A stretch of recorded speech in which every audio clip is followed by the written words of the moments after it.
All right, it's Friday. Yay. Good job making it to the end of the work week. So me right now, I am not done with school, but for you on Friday morning, I will be done with school by now.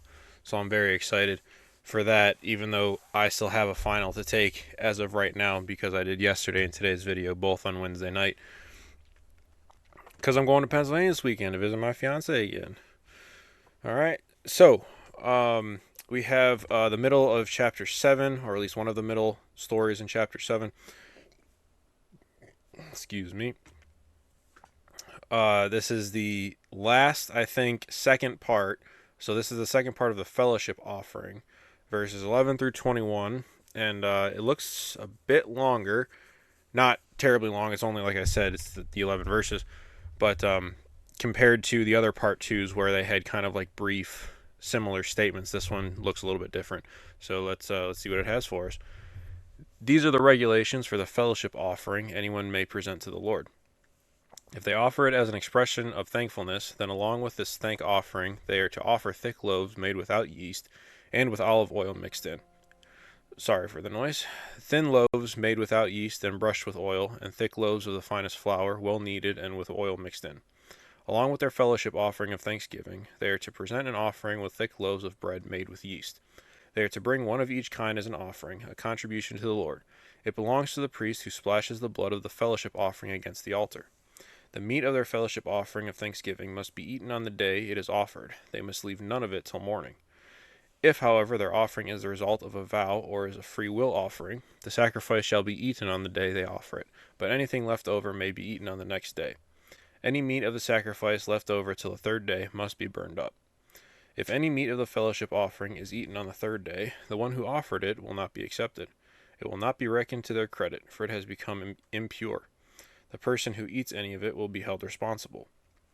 Meat that touches anything ceremonially unclean must not be eaten, it must be burned up. As for other meat, anyone ceremonially, am I saying? I feel like I mispronounced it the first time. Ceremonially clean may eat it.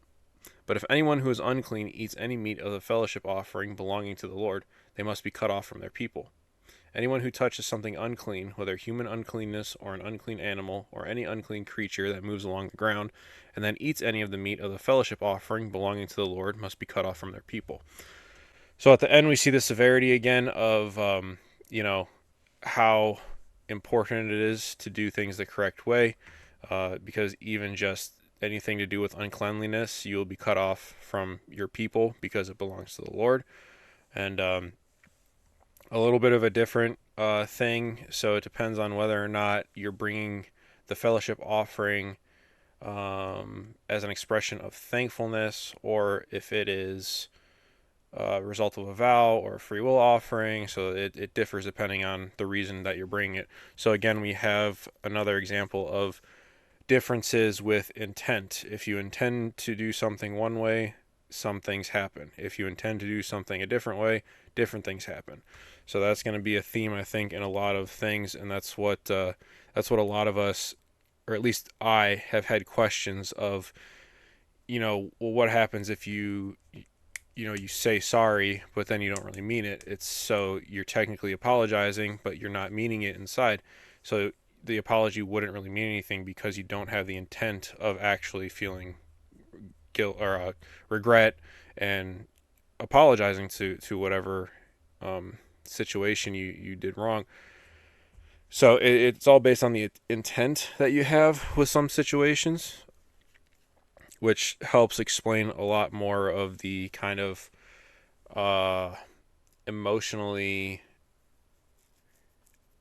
I don't want to say murky because it's not like it's wrong or anything, but just not clear when the Bible tells us one thing or the other. There's a lot of things that are based on what your intent is to do. So that's something that I've learned over the last few years, is that you have to intend to do something. You have to have the right meaning behind it. You can't just do it. You have to have the right meaning behind it as well.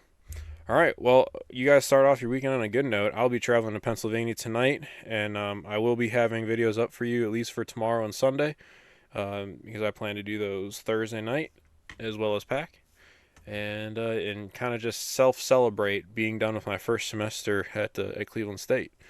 So, yay. Imagine fireworks going off on the screen.